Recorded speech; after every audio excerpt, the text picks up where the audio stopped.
Hey folks, welcome to the 1-year retrospective of the water cooling build.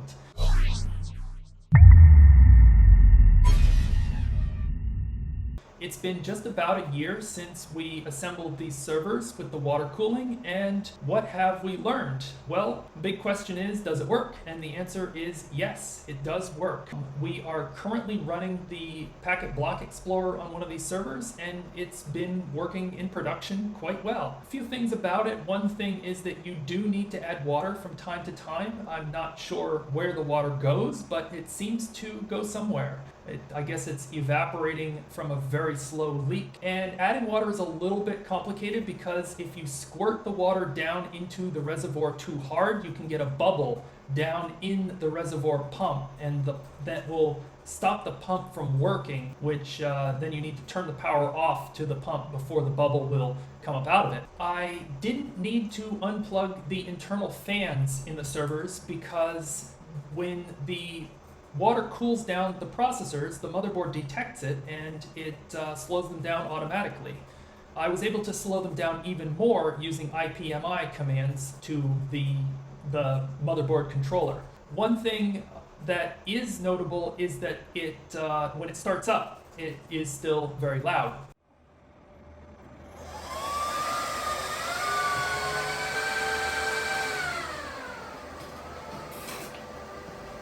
It's still not perfectly quiet because there is a power supply fan, and that one it would be very difficult to water cool the power supply itself. So when the server comes under load, there is some noise from the power supply. One other thing is that when it first starts up, it's still quite loud, but that's not a big deal because we don't usually start and stop these servers. Another limitation is that the pipes in the servers are relatively short, and that makes it somewhat difficult to work on the server if it's not the top one on the stack.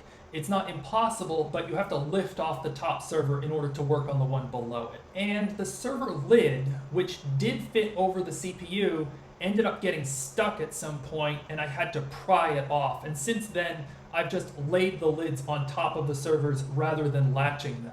One issue which is unrelated to the water cooling is the hard drive performance. These servers have the old spinning style disks, which are notoriously slow at accessing data. What makes it worse is that I'm using them in a ZFS RAID so that if one of the disks should fail, I will not lose data. Unfortunately, a RAID means that all of the disks are working in lockstep, so it's impossible for one disk to access one piece of data while another disk accesses another. Fortunately, ZFS allows you to install an SSD and use it as a sort of a cache. With some workloads, you're able to achieve near the performance of an SSD with still having the storage of multiple spinning disks. So I picked up this little adapter for an NVMe SSD, and one thing to caution is that NVMe adapters are almost identical to SSD adapters, but the signaling is entirely different. And I also got this NVMe SSD to PCI Express adapter, which has almost no electronics on it because an NVMe SSD is already a PCI Express anyway. Something to be aware of is that there are similar adapters for multiple SSDs, and you have to be careful because they will only support motherboards with PCI Express bifurcation, of which these servers do not have. Another thing is that some PCI Express supports hot plug, and these servers do not, so I needed to turn the server completely off before it would recognize the SSD. But once the SSD came up, I was able to add it as a ZFS cache, and this has improved performance significantly. Something else unrelated to the water cooling is the iDRAC chip which I installed. These turned out to be not as useful as I had thought. They do allow you to view certain parameters such as the temperatures and voltages on the motherboard, but these are things you can access from the operating system anyway. It is in principle possible to connect a virtual screen and keyboard to this, but you need to have a special old version of Java on your laptop, which is an absolute security nightmare, and it's very hard to get working. Even so, it's not really possible to do specific updates to the BIOS, so you need to have a screen and keyboard available anyway, and if I were to do this again, I would not install the iDRAC chips. So if I were to do this again, would I do it? The answer is absolutely yes. These servers are, a server like this at the data center costs about 40 euros a month, and my internet costs about 40 euros a month, and I can run many servers like this at home without much trouble.